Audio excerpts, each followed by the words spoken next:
का हम टॉपिक थोड़ा स्टार्ट करते हैं जल्दी, तो आगे हम जाएंगे क्योंकि लेसन भी थोड़ा हार्ड है ना।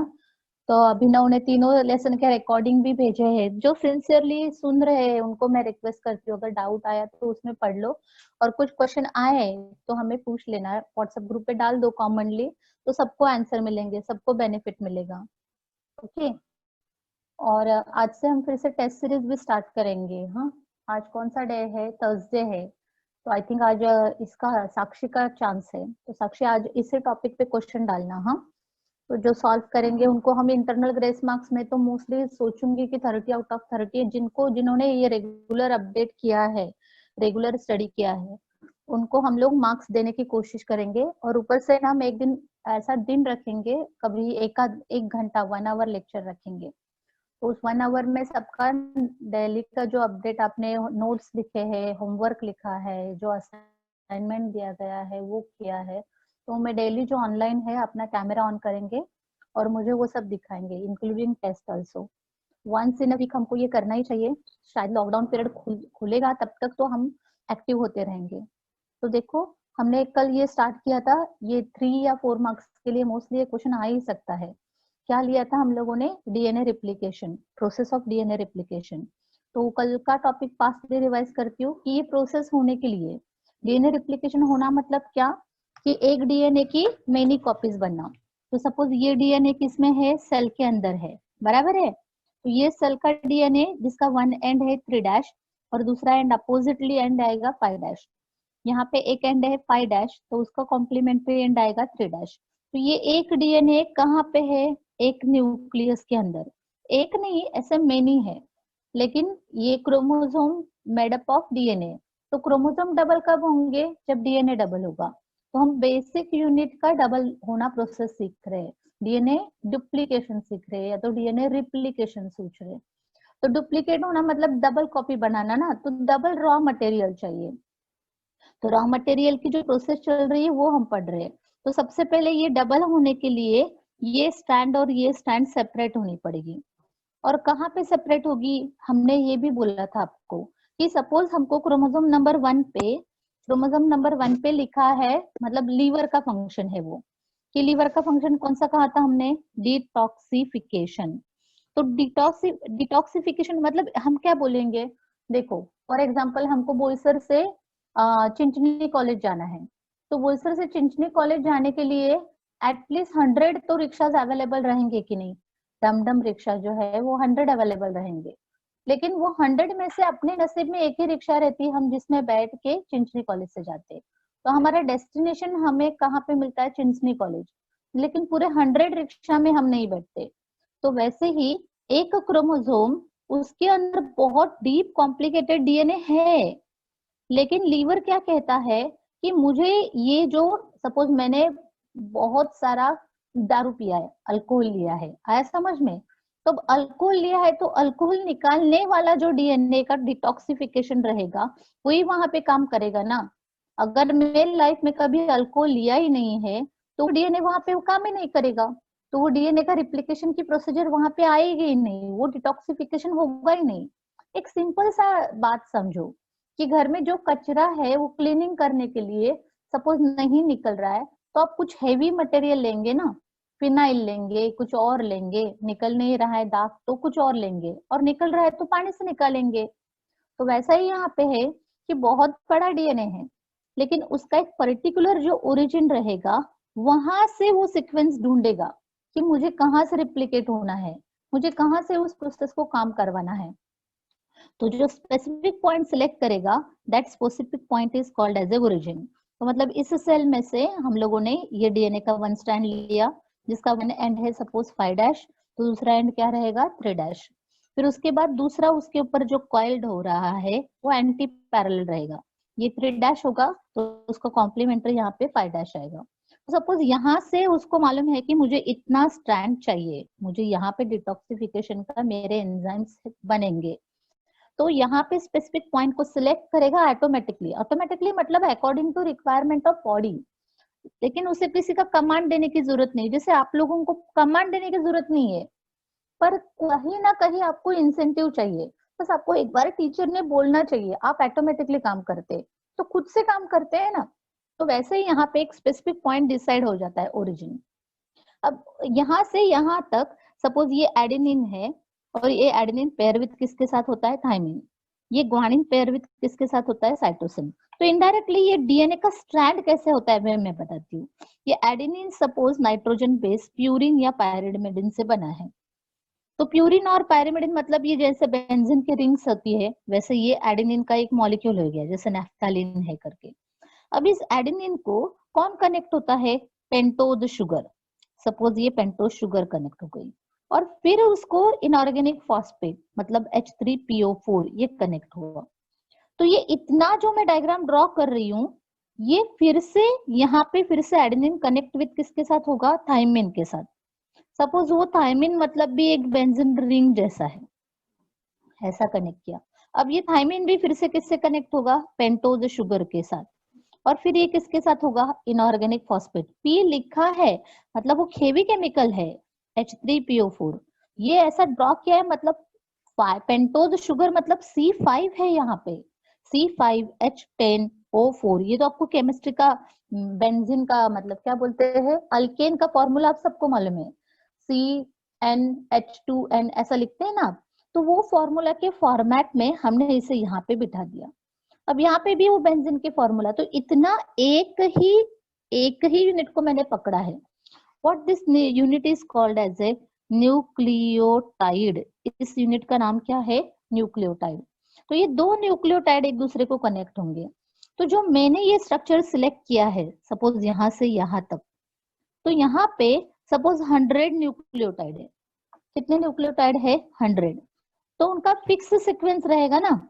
सपोज यहाँ पे ए आया, सपोज ये ए आया, फिर सी आया, फिर टी आया, फिर जी आया, फिर ए आया, फिर सी आया, फिर जी आया, टी आया, फिर ए कुछ भी मैं मतलब कुछ भी मैं ऐसे डाल रही हूँ आपको, ऐसे जी जी जी टी टी टी, लेकिन ये फिक्स रहेगा हर एक की बॉडी में। मेरी जो बॉडी में रहेगा ना वो आपकी बॉडी में भी रहेगा। अल्कोहल निकालने का जो भी सीक्वेंस है वो मेरी बॉडी में और आपकी बॉडी में सेम है। समझ में आया। तो ये पूरा 100 न्यूक्लियोटाइड से बना हुआ चेन है। फिर इसके साथ सी आते ही यहाँ पे क्या आएगा बताओ, ग्वानिन आएगा। यहाँ पे टी आते ही यहाँ पे क्या आएगा, एडिनाइन आएगा। यहाँ जी आया मतलब यहाँ पे सी आया। यहाँ ए आया मतलब टी आया। यहाँ सी आया मतलब जी आया। यहाँ जी आया मतलब यहाँ सी आया। यहाँ टी आया मतलब ए आया। ए आया मतलब टी आया। टी टी टी, इस तरह से यहाँ के 100 रहेंगे। तो ये मिलके पूरे 100 ये एक बना। तो जब डीएनए डबल बनना है तो ये 100 एक तरफ चले गए। ये जो 200 थे उसमें से एक 100 यहाँ आ गए और इसमें से ये 100 यहाँ आ गए। आया समझ में। अब यहाँ पे क्या आया होगा, जैसे हमारा ये सीक्वेंस था, तो इस लाइन में सपोज सी टी टी हमने जो ड्रॉ किया है, जी ए, ये सब इस लाइन में आएगा। इस लाइन में क्या आएगा, जी ए आ गया। अब ये सी वेट करेगा ना, ये सी वेट किसके लिए करेगा, कि इसको जी चाहिए। और ये जी किसके लिए वेट करेगा, इसको सी चाहिए। तो जैसे ये रॉ मटेरियल मिलेगा तो ये स्ट्रैंड कंप्लीट होगी। जब इसको इसका रॉ मटेरियल मिलेगा तो ये स्ट्रैंड कंप्लीट होगी। तो ऊपर का जो डीएनए एक ही था ये डबल स्टैंडर्ड, यहाँ पे फिर से ये बन गया डबल स्टैंडर्ड। और फिर बाद में उसको जैसे अरेंज होना है वैसे वो कॉइल्ड होगा। जैसे ये यहाँ पे कॉइल्ड हो गया, फिर यहाँ पे कॉइल्ड होगा। आया। तो इस तरह से रिप्लिकेशन होता है, लेकिन हमको पेपर में लिखना है ना, तो पॉइंट समझ में आने चाहिए। इसलिए देखो पहले क्या होता है कि रिप्लिकेशन कैसे होती है, एक्टिवेशन ऑफ न्यूक्लियोटाइड। पहले बहुत सारे न्यूक्लियोटाइड एक्टिवेट होंगे क्योंकि उनको बनाना है, उसको जाके कनेक्ट होना है। तो उसके लिए कौन सा एंजाइम काम आता है, फॉस्फोरिलेज। वो डीएनए एडेनाइन मोनोफॉस्फेट जो न्यूक्लियोप्लाज्म में है, हाँ बच्चों, न्यूक्लियोप्लाज्म में एक्टिवेट होते हैं न्यूक्लियोलस की वजह से। सपोज ये न्यूक्लियस है तो यहाँ पे ये न्यूक्लियोलस कहता है कि देखो ये सेल का लाइफ स्पैन खत्म होने आ रहा है तो इसको दूसरे क्रोमोसोम की जरूरत है। तो ये जब हिंट आता है, जब मैसेज आता है, देखो हमारी आंखें भी बहुत एक्टिवली काम करती है। अगर आपने ऑब्जर्व किया होगा ना, तो कोई इंजुरी आने की चांस आ गई ना तो आंखें के आईज ऑटोमेटिकली क्लोज होते हैं। मैंने एक बार एक्सपीरियंस किया था, मैं अपना पर्सनल एक्सपीरियंस आपको शेयर करती हूँ। हम ऐसे रात के टाइम घूम रहे थे, मतलब जा खेल रहे थे, अब जैसे बच्चे ना वैसे ही। तो रात को अंधेरे में वो दिखा नहीं, वो कपड़ा डालने वाला जो तार रहता है ना, एकदम पतला सा तार था, और भागते भागते तार को मैं जाके मतलब धक्का लग गया, जोर से मुंह लगा तार पे जाके, तो ऑटोमेटिकली आंखें बंद हो गई और जोर से वो आंखों के ऊपर तार चुभ लग गई। इंजरी हो गया लेकिन ऊपर हो गया, अंदर कुछ भी चुभा नहीं। तो अंदर मुझे कुछ दिख नहीं रहा था, रात को कुछ दिख नहीं रहा था, लेकिन बॉडी अवेयर थी, किसे प्रोटेक्ट करने के लिए, आंखों को प्रोटेक्ट करने के लिए। तो वो ऑटोमेटिकली काम होता है। वो जैसे ही क्या बोलेंगे हम लोग, एनिमी आ गया, जैसे ही उसको मालूम हुआ कि हमें प्रोटेक्ट होना है, हमारा लाइफ स्पैन इंक्रीज करना है, तो वैसे ही काम होता है। तो वैसे जब इस सेल को मालूम होता है कि इसको बढ़ाना है, डुप्लीकेट करना है, तो उसी टाइम यहाँ पे बाकी के सब रॉ मटेरियल स्टार्ट होते हैं। और एक एग्जांपल देती हूँ, ज्यादा एग्जांपल देने में टाइम जाता है। जैसे आपको मालूम है सबको 12th का एग्जाम देना है, तो आप 11th से ही प्रिपेयर रहते हैं, 11th से ही मेंटली बनते हैं प्रिपेयर, नहीं अभी हमको 12th का एग्जाम देना है, अभी 12th का बुक लाना पड़ेगा। तो कोरोना पीरियड है तो भी आप लोग सब लोग कोशिश कर रहे हैं ना पढ़ने की, क्योंकि आप सबको मालूम है कि फेस तो करना ही है, नहीं हाँ हमको 12th का एग्जाम देना ही है। तो वैसे ही ये सेल भी एक्टिवेट होती है, और सेल के जो एडेनाइन मोनोफॉस्फेट है इस न्यूक्लियोप्लाज्म में, वो कहते हैं हमें एक्टिवेट करने के लिए कुछ चाहिए, सपोर्टिंग बाइंडिंग एनर्जी चाहिए। और वो बाइंडिंग एनर्जी कहाँ से लेते हैं, एटीपी से। और उसका मेडिएटर कौन है, जैसे आपको हेल्प करने वाला, भले इनडायरेक्टली हो, भले थोड़ा थोड़ा कुछ ना हो, तो हम है, टीचर है, या तो कौन रहता है, आपके पेरेंट्स रहते हैं, या तो इनडायरेक्टली प्रिंसिपल रहते हैं, सब आपको हेल्प करने की कोशिश करते हैं, और पढ़ाई आप ही करके न्यू प्रोडक्ट बनाते हैं। That is DNA adenine triphosphate, DNA guanine triphosphate, DNA cytosine triphosphate, या तो डीएनए कौन सा रह गया, थायमिन ट्राइफॉस्फेट। तो इस तरह से बनाते जाएगा। ये पहला पॉइंट हुआ। सेकेंड, जहां रिप्लिकेशन होना है that point is called as a origin, और जहां वो स्टॉप होगा that point is called as a termination. और जो जो निक है, जो बॉन्ड टूटता है, that bond is broken down, where bond is broken down at the sugar phosphate backbone, मतलब वो निकल आएगा, and that is by phosphodiester bond, and at the point O, origin में endonuclease nicks one of the strand of the DNA। वही endonuclease जो है, निक होना मतलब क्या, ये पूरे डीएनए को स्ट्रैंड को ऐसा बाइंड अप किया है ना, तो यहाँ से निक फॉर्म करना स्टार्ट करेगी, थोड़ा स्ट्रैंड को बड़ा करना स्टार्ट करेगी। जैसे गले में हम टाई डालते हैं ना, टाई, तो एकदम टाइट टाई रहेगा ना तो गले में जाएगा ही नहीं, तो टाई को थोड़ा खींचना पड़ेगा, वो नीचे वाला जो रहता है ना वो खींचेंगे तो फिर गले में जाएगा, या तो आपको थोड़ा पहले लूज टाई बांधना पड़ेगा, फिर नीचे से आप टाइट करेंगे तो वो गले में टाइट होगा। तो ये जो टाइटनिंग है, वो टाइटनिंग थोड़ा थोड़ा खुला करने का काम कौन करता है, एंडोन्यूक्लियस एंजाइम। फिर एक बार टाइटनिंग खुला हो गया तो डीएनए खुलना स्टार्ट करता है, चोटी कैसे खुलती है हमारी वैसे, तो that is called as unwinding of DNA. जो डीएनए वाइंड अप था वो अनवाइंडिंग होना स्टार्ट करता है, और वो किसकी वजह से होता है, हेलिकेज एंजाइम की वजह से, and that helicase enzyme breaks the hydrogen bond. तो ये जो दो है, cytosine guanine, thymine adenine, guanine cytosine, इन दोनों के बीच में हाइड्रोजन बॉन्ड रहते हैं, तो double hydrogen bond and triple hydrogen bond इस तरह से रहता है। तो वीक डबल हाइड्रोजन बॉन्ड रहेगा जहाँ पे 2 हाइड्रोजन मॉलिक्यूल रहेंगे, 2 हाइड्रोजन बॉन्ड से, और 3 मतलब ट्रिपल हाइड्रोजन बॉन्ड। वो आता है किस में, कहाँ आता है, वो आगे आएगा देखो। And unwinding is bidirectional and continues Y shape replication. तो बाई डायरेक्शनल का मीनिंग क्या होता है, ये डीएनए सेपरेट हो गया है, सपोज ये स्ट्रैंड बन गई, तो एक डीएनए की स्ट्रैंड यहाँ से ओरिजिन की तरफ जाएगा, ये इस तरह से, और दूसरा डीएनए के स्ट्रैंड ओरिजिन से इधर की तरफ आएगा। So that replication is called as a bidirectional, one towards the origin and other one is away from the origin. Okay, clear हो रहा है आपको। फिर उसके बाद थर्ड प्रोसेस, फोर्थ प्रोसेस, अब आपको फास्टली समझ में आना चाहिए। हम तो नेक्स्ट प्रोसेस क्या है, each separated strand act as a template. तो जो ये सेपरेट हो गई है, हमने यहाँ पे जो डायग्राम ड्रॉ किया है, तो this strand is called as a template. इस स्ट्रैंड को नाम क्या दिया हम लोगों ने, this is called as a template. तो यहाँ पे टेम्पलेट को क्या कहा है देखो, 2 strands are prevented from recoiling by SSBP, that is single strand binding protein. बाद में क्या होता है, एफिनिटी होती है ना, देखो इस एफिनिटी का गुड एग्जांपल क्या ले सकते हैं कि मदर है ना, मदर अपने चाइल्ड से इतना क्लोज अटैच रहती है ना, कि वो टूटता नहीं, वो बॉन्ड जल्दी टूटता नहीं है जब तक हम सेपरेट नहीं होते, एक दूसरे से अलग नहीं होते। इसका और भी गुड एग्जांपल ले सकते हैं, मतलब मोस्टली कि फ्रेंडशिप में भी अगर फ्रेंडशिप बैरियर है तो टूटती नहीं है जल्दी, लेकिन अगर दोनों एक दूसरे से अलग हो जाए ना तो बहुत अच्छा पढ़ाई कर सकते हैं, अगर बैरियर है तो मैं बात कर रही हूँ। तो वैसे ही यहाँ पे इन दोनों को इतनी एफिनिटी रहती है कि यहाँ पे ग्वानिन रहेगा तो वो साइटोसिन इसकी तरफ खींचा ही जाएगा, यहाँ पे साइटोसिन रहेगा तो ये ग्वानिन इसकी तरफ खींचा ही जाएगा, तो ये खींच के फिर से ज्वाइंट हो जाएंगे। तो वो ज्वाइनिंग नहीं होना चाहिए, इसलिए बीच में एंजाइम काम करता है। तो इसलिए सपोज फ्रेंडशिप में वो झगड़ा काम करता है, झगड़े की वजह से, ईगो की वजह से दोनों एक साथ नहीं आते और वो ईगो उन दोनों को आगे लेके जाता है। तो देखो वैसे यहाँ पे each separated strand act as a template and two strands are prevented from recoiling by single strand binding protein. ना वो सेपरेट हो गए तो वो चिमटे जैसे दिख रहे हैं, आपको मालूम है ना, वो जो चिमटा रहता है वैसा पकड़ने वाला, जैसे रिप्लिकेटिंग फॉर्क, इसलिए उसे नाम दिया replicating fork. So now replicating fork that is uncoiled and separated two strands appear like a Y-shaped fork that is called as a replicating fork. Clear हो रहा है आप सबको? Can you give reply to me कि all of you are getting my point? देखो ये DNA का stand है, ये डीएनए का स्टैंड कौन सा 3 डैश, और हमने क्या बोला था 5 डैश, यहाँ पे आएगा तो क्या होगा 5 डैश और यहाँ पे आएगा 3 डैश। Okay thank you.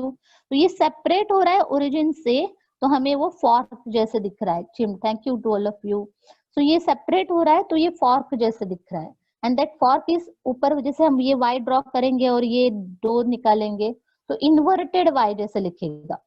सब लोग आप वाई मतलब ऐसा ढूंढ रहे होंगे ना, वैसा नहीं, नीचे की तरफ मैंने ड्रॉ किया है ना, तो यहाँ पे हमको कैसे दिख रहा है इन्वर्टेड। अगर मैं ऊपर से रिप्लिकेशन स्टार्ट करूंगी तो ऊपर से वाई शेप दिखेगा। सो नाउ अब ये वाई शेप पे न्यू स्ट्रैंड बनेगी। So that thank you to all of you. तो ये जो स्ट्रैंड बनेगी that is called as a synthesis of new strand. अब ये न्यू बनेगी, तो जिसके ऊपर बन रही है उस को नाम दिया टेम्पलेट। याद रखना, हाँ आप मोबाइल में आप सबको मालूम है वो टेम्पलेट रहता है ऑलरेडी प्रिंटेड फॉर्मेट, उसको बोलते हैं टेम्पलेट। जस्ट अ मिनट, एक मिनट।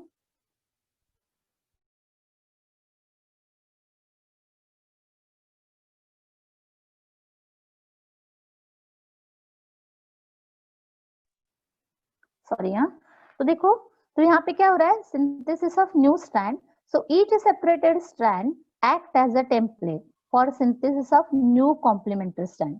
तो एक एक जो सेपरेट स्ट्रैंड हो गई है उन्होंने क्या काम किया टेम्पलेट। अब मस्त इंटरेस्टिंग टॉपिक है, देखो बहुत जन को समझना नहीं है, लेकिन आप ए डिवीजन के स्टूडेंट्स हो, शायद आपका मेमोरी भी अच्छा है।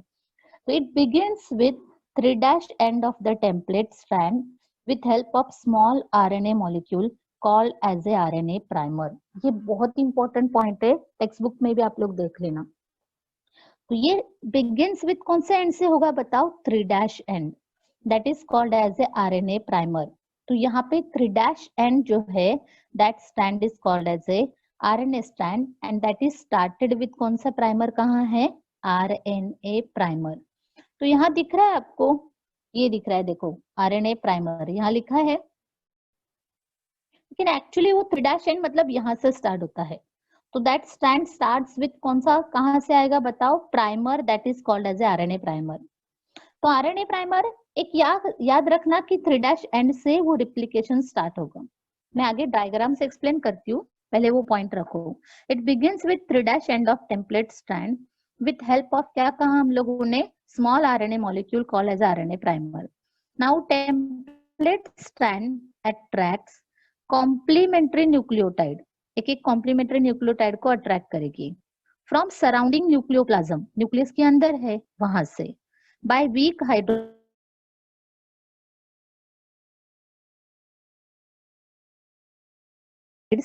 are interconnected by phosphodiester bond।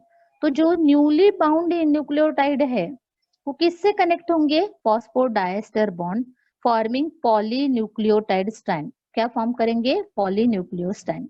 अब ये जो न्यूली स्ट्रैंड है वो कैसे होती है देखो, the new complementary strand is always formed in what direction 3 dash to 5 dash direction. तो जो न्यूली कॉम्प्लीमेंट्री स्ट्रैंड फॉर्म हो गई है वो ऑलवेज कहाँ से होगी, 3' to 5'। अब मैं एक्सप्लेन करती हूँ, हाँ आप सब लोग ध्यान देना। आपके पास टेक्स्ट बुक तो है ही, टेक्स्ट बुक के एंगल से एक्सप्लेन करती हूँ। यहाँ पे देखो, ये डीएनए का स्ट्रैंड मैंने एक ड्रॉ किया, ये इसके ऊपर दूसरा कॉइल्ड हो रहा था, टेक्स्ट बुक में जैसा डायग्राम दिया है वैसा ही। ये सपोज एंड है 3', ये इसका एंड क्या हो गया 5'। सबको दिख रहा है, ये 3' हमने ड्रॉ किया, ये कॉम्प्लीमेंट्री उसका 5'। देखो ये ऐसा ऐसा करके मैंने यहाँ किया है। अब ये नेचुरल है, इसका कॉम्प्लीमेंट्री यहाँ पे क्या आएगा 5'। 5' का यहाँ पे कॉम्प्लीमेंट्री एंड क्या बनेगा बताओ 3'। यहाँ तक क्लियर हुआ। ये सब किस में है, न्यूक्लियोप्लाज्म में। तो हमारा जो न्यू स्ट्रैंड बनेगा वो यहाँ पे बनेगा, इस एंड पे बनेगा 3' पे। ये है template, this template is called as a leading template. इसे क्या नाम दिया है, लीडिंग। यहाँ पे फर्स्ट प्राइमर आएगा RNA primer. This is RNA primer, मतलब क्या, RNA has capacity go to the 3' end, ऐसा समझो, तो that is called as a RNA primer. तो आरएनए प्राइमर मतलब एक इनिशिएटर है, और वो इनिशिएटर क्या करता है, यहाँ का सपोज एडेनाइन से कनेक्ट रहेंगे sugar, second sugar, third sugar, fourth sugar and fifth sugar. ये शुगर फिर किससे कनेक्ट रहेंगी, इसके जो नाइट्रोजन बेस रहेंगे उसके कॉम्प्लीमेंट्री। सपोज यहाँ पे ग्वानिन है तो इसका कॉम्प्लीमेंट्री यहाँ आएगा साइटोसिन। अभी पांचों के पांचों करते, सपोज यहाँ पे फिर से एडेनाइन है तो यहाँ पे कौन आएगा, थायमिन। सपोज यहाँ पे कौन है, ग्वानिन है, तो यहाँ पे क्या आएगा, साइटोसिन। फिर से यहाँ पे करती हूँ, यहाँ ग्वानिन है तो यहाँ क्या आएगा, साइटोसिन। इस तरह से ये एक न्यूक्लियोटाइड स्ट्रैंड बन गई। और now this strand is called as a leading because it lead towards the origin. ये कहाँ पे लीड कर रही है बताओ, ओरिजिन की तरफ। सो लीडिंग टेम्पलेट पे जो नया स्ट्रैंड बन रहा है, that strand is called as a leading strand. अब लीड करना मतलब क्या, लीडर रहता है ना। अभी लीडर ही सपोज सबसे पीछे रहेगा तो कौन काम करेगा, लीडर का एक रिस्पॉन्सिबिलिटी रहता है, he should have to act पहले और फिर बाकी के लोग काम करते हैं। बाकी के लोगों को अगर उसने इंस्ट्रक्शन दिया तुझे ये करना है, तुझे वो करना है, तो वो नहीं करेंगे क्योंकि लीडर ही नहीं काम कर रहा है। तो सेम लाइक दैट यहाँ पे भी क्या होता है कि leader strand works to lead the replication of DNA. अब दूसरी जो है that is called as a lagging template. दूसरे टेम्पलेट का नाम क्या है, लैगिंग। और उससे क्या होता है, उसमें थोड़ा ब्रेक आता है, बीच बीच में ब्रेक होता है, और that runs away from DNA strand. मतलब ये अवे जाएगी, ये ओरिजिन की तरफ जा रही है ना, टुवर्ड्स द ओरिजिन जाएगी, तो that runs away from origin. इसका एंडिंग क्या है देखो, 5' एंड, तो इसका एंडिंग यहाँ पे आएगा 3'। हमने इसको कहाँ से स्टार्ट किया था, 5' से, तो इसका स्ट्रैंड जो हमने न्यूली सिंथेसाइज किया उसका ओरिजिन होगा 5'। समझ में आ रहा है आपको, 3' का कॉम्प्लीमेंट्री यहाँ क्या हुआ 5'। तो नेचुरल है ये 5' 5' 5' करेंगे तो यहाँ पे इसका एंडिंग क्या आएगा बताओ, 3'। और यहाँ पे 3' है तो इसका कॉम्प्लीमेंट्री एंड है यहाँ क्या होगा 5'। अब ये क्या था, यहाँ पे 5' है तो इसका एंडिंग यहाँ पे क्या होगा 3'। और ये जो हमने 3' किया है इसका एंडिंग यहाँ पे आना चाहिए 5'। तो ये स्ट्रैंड रन करती है 5' 3', 5' 3', 5' 3', ऐसे एक एक एक एक बॉन्ड जो है वो रन करते हैं 5' 3', 5' 3'। अब यहाँ पे क्या होता है, ये जो गैप है दैट शुड बी कंटिन्यू ना, डिसकंटिन्यू नहीं होना चाहिए। So actually this lagging is also called as a discontinuous strand and this is called as a continuous strand. इसे क्या नाम देते हैं, continuous strand, and this is called as a discontinuous क्योंकि ये discontinue हो रही है, and that is connected by enzyme that is called as a primary ligase enzyme. first ligase जो है उससे वो कनेक्ट होगा और इस तरह से ये रिप्लिकेशन इज ओवर। अब रिप्लिकेशन हो गया है, दोनों दोनों अपना अपना काम करके सेपरेट हो जाएंगे। तो ये डायग्राम देखो, यहाँ पे देखो क्या लिखा है, ये 3' एंड, ये स्पेसिफिक पॉइंट ओरिजिन, इसका नाम दिया रिप्लिकेटिंग फॉर्क चिमटा। ये स्टैंड हो गई कंटिन्यूअस, ओरिजिन की तरफ जा रही है, so called as a leading. अब नेक्स्ट स्ट्रैंड क्या है बताओ, लैगिंग स्ट्रैंड। ये डिसकंटिन्यूअस है, ये स्ट्रैंड का टुकड़ा 5' to 3', ये देखो 5' to 3'। अब ये 5' to 3' कनेक्टेड बाय एंजाइम है, that is called as a ligase enzyme. Meanwhile उनके अंदर लिखा है that is called as a RNA primer. तो ये टुकड़े जो साइंटिस्ट को मिले, जिस साइंटिस्ट ने इस डीएनए का रिप्लिकेशन ढूंढा, ये सब नॉलेज बेस है स्टूडेंट। सोचो आप कोई प्रैक्टिकल नहीं करे हो, तो ये इस साइंटिस्ट ने ढूंढा, that scientist name is Okazaki, and so the name is given, that fragments are called as a Okazaki fragments. तो इस तरह से देखो सेपरेशन अपना कंप्लीट हो गया। मैं फिर से अपने नोटबुक के पॉइंट्स वाइज रीड करती हूँ, आपको दोनों भी समझ में आ जाएगा। So newly bound nucleotide are interconnected।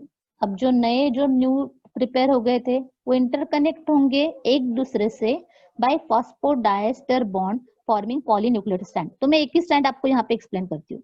Suppose ये डीएनए रिप्लिकेट हो रहा है, ये यहाँ गया, ये यहाँ गया, तो ये जो न्यूली स्ट्रैंड आ रही है ना, एडेनिन, ग्वानिन, थाइमिन, साइटोसिन, ये एक दूसरे से जिसके साथ कनेक्ट हो रहे वो फॉस्फेट से हो रहे, फॉस्फेट फॉस्फेट फॉस्फेट।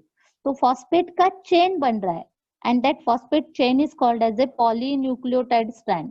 जब वो फॉस्फेट एक दूसरे से लिंक होंगे, मतलब हम कैसे बोलेंगे, सपोज ये मेरा पेंसिल है, ओके, अब ये पेंसिल, अरे वाह अच्छा है, मिल गया।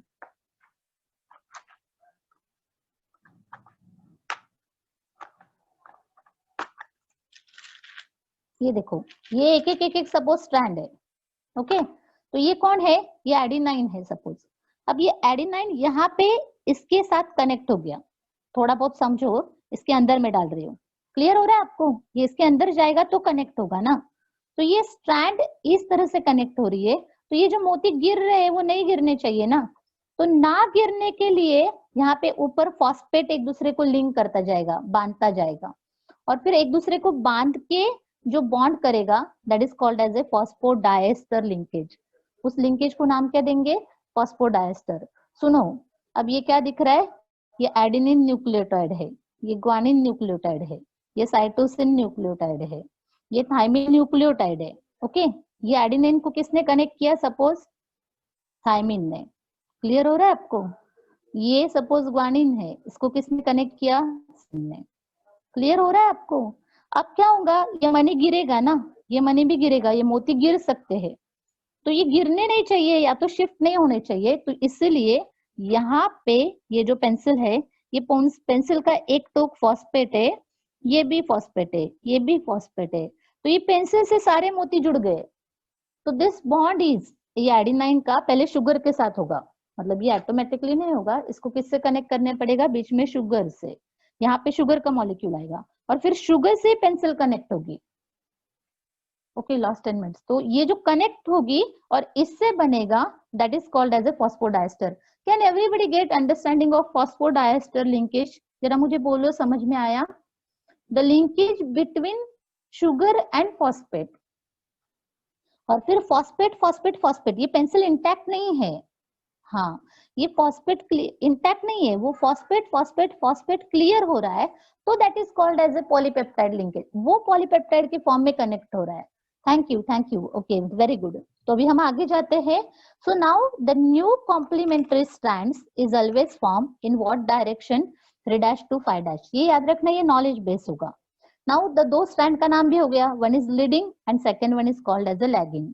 Newly synthesized strand develops continuously towards the replicating fork and that is called as a leading strand।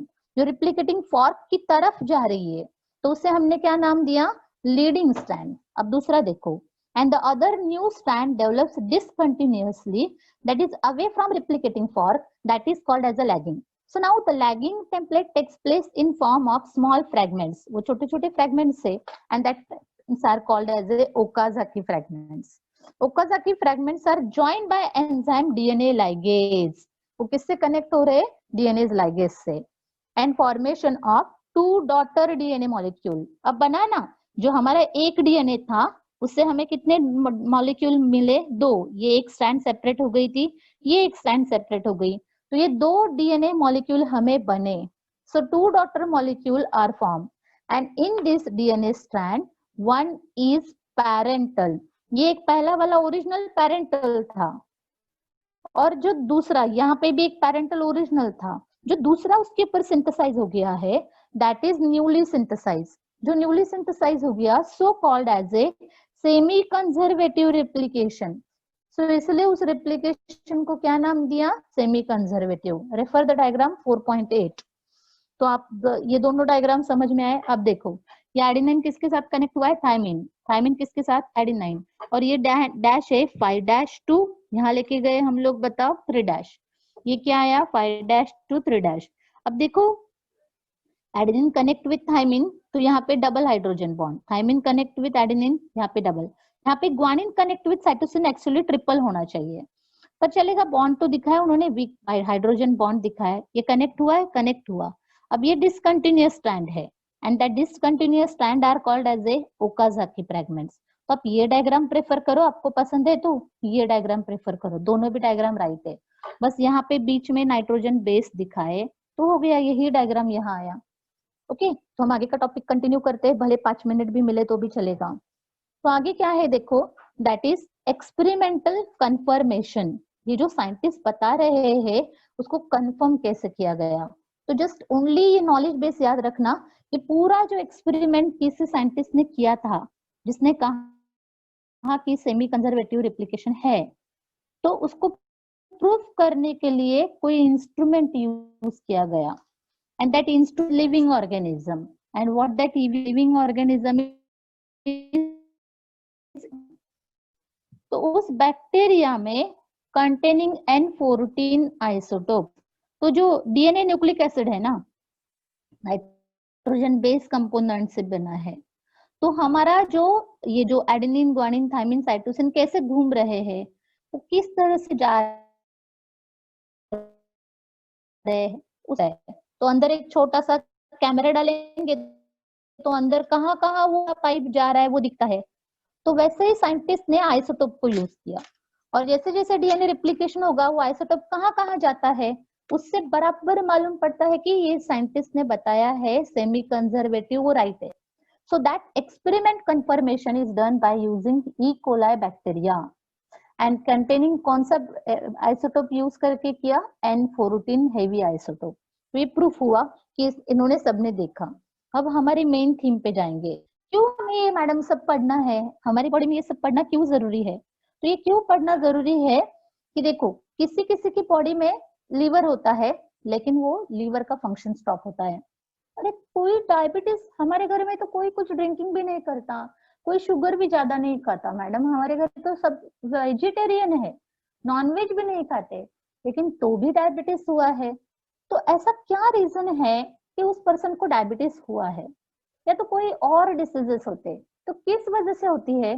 तो डीएनए खुद का मतलब अब हम लोगों ने जो डाइट लिया है, जो बॉडी में ग्लूकोज लिया है या प्रोटीन लिया है, वो प्रोटीन हमारी बॉडी को एनर्जी देने वाला रॉ मटेरियल है, उससे हमें एनर्जी मिलेगी। लेकिन उस न्यूट्रिएंट को यूज करके आपका डीएनए सेल को जो रिक्वायर्ड प्रोटीन है वो बनाएगा। इंसुलिन आप खाते नहीं हो स्टूडेंट, समझ में आ रहा है आप सबको, लेकिन इन किसे बनाना है, पैनक्रियास को बनाना है। तो पैनक्रियास बेचारा इंसुलिन कैसे बनेगा, that process is called as a protein synthesis. तो उस क्या कहेंगे, protein synthesis. Can you understand हमें क्या कहना है, हमें डीएनए से क्या यूज है, हमारी सेल में डीएनए किस लिए यूज होता है। इसलिए नहीं कि हम पेरेंट की कॉपी है, एग्जैक्ट पेरेंट की कॉपी है, तो फिर ओवरी में ही रिप्लिकेशन होना चाहिए था, है ना, गैमेट्स बनने के लिए रिप्लिकेशन होना चाहिए था। अगर हमें आंखों से देखना है तो आंखों को देखने के लिए रोडोप्सिन प्रोटीन चाहिए ना, अगर वो नहीं रहेगा तो हम आंखों से कोई चीज देख ही नहीं पाएंगे, आंखें होने के बावजूद भी नहीं देख पाएंगे। अगर हमें टेस्ट लेना है टंग से, तो टंग को टेस्ट रिसेप्टर नाम का प्रोटीन होना चाहिए ना। Can you getting my point, please all of you reply. अगर हमारी ब्लड में पूरा का पूरा शुगर जाना चाहिए, तो शुगर डालने, जो शुगर है वो ब्लड में डालने वाला प्रोटीन चाहिए ना। अरे आप कितना भी शक्कर खाओ, कितना भी 1 किलो शक्कर खाओ, आप पूरी बॉडी में खाओ, हाँ, जैसे डायबिटीज पेशेंट को इतना भूख लगता है, वो 1 को भी शक्कर खाएगा ना तो उसको भूख लगती रहेगी, भूख लगती रहेगी। क्यों रहेगी? क्योंकि उसकी ग्लूकोज ब्लड में नहीं जा रहा है, क्योंकि उसको डिफिशियंसी ऑफ इंसुलिन हो गई है। बेचारा इंसुलिन ना होने की वजह से तकलीफ में है। फिर वो इंसुलिन लेगा तो हाँ, फिर इंसुलिन कहेगा ओके मैं इस शुगर का कैरियर हूँ, मैं इस शुगर को लेके जाता हूँ ब्लड में। तो फिर ब्लड कहेगा ओके ठीक है मुझे दे दो, अब मैं दूसरी सेल की तरफ जाता हूँ। तो सेल वो भूख से मर रही थी, उसको ग्लूकोज मिलेगा। तो वो बनवाने का काम जो प्रोसेस से होता है, that process is called as a protein synthesis. So now बहुत इंटरेस्टिंग, मुझे ये टॉपिक बहुत पसंद है, टॉपिक है लेकिन मजेदार है, क्योंकि हमारी सेल क्या करती है, क्या क्या प्रोटीन बनाती है, कैसे बनाती है, इसके बारे में इंफॉर्मेशन दी है। तो जैसे लीवर हमारा प्रोटीन बनाएगा, या तो ब्लड क्लोटिंग। देखो अगर हमारे अंदर ब्लड कंटिन्यूअस ऊज होता, ब्लीडिंग होती, तो हम लोग जल्दी मर जाते थे, हेमरेज होता था। लेकिन ऐसा नहीं होता। तो जहां चाहिए वहां पे ब्लड कंटिन्यूअस फ्री फ्लो होता है हिपैरिन की वजह से। नहीं तो हम एक जगह पे बैठे ना, बैठ के नस टाइट होके हमारे ब्लड क्लोट हो जाता था, तो वहां ब्लड क्लोट नहीं होता। और जैसे ही बॉडी के बाहर आएगा तो ब्लड क्लोट होता है। तो इंजरी तो बाहर हुई है ना, लेकिन अंदर का ब्लड वहां पे कैसे क्या क्लोट करवाता है? तो ये सब प्रोसेस होती है, उस प्रोसेस को एक्चुअली कहते हैं प्रोटीन सिंथेसिस। कभी कभी टीचर है ना नाम के लिए बता दे, देखो मैं सारा प्रोटीन सिंथेसिस बताने के लिए 1000 एग्जाम्पल बता रही हूँ, ताकि प्रोटीन सिंथेसिस मतलब आप अपना केमिस्ट्री वाला प्रोटीन सिंथेसिस मत ले लो। Okay, last 1 minute. तो प्रोटीन सिंथेसिस क्या होता है? Cell needs to synthesise new protein. Cell को नया प्रोटीन बनता है, and the process of photosynthesis तो मेन प्रोसेस रहे, one is called as transcription and other one is called as, I think हम दो कहते हैं। तो ट्रांसक्रिप्शन एंड ट्रांसलेशन का सेंट्रल डॉगमा बताती हूँ, इससे प्रोटीन सिंथेसिस होता है। The process of कॉपिंग genetic information from the stand of DNA. तो जो एडेनिन, ग्वानिन, थाइमिन, साइटोसिन का जो सीक्वेंस रहता है ना, वो कॉपी करके लेके जाना, क्या बनाने के लिए? प्रोटीन बनाने के लिए।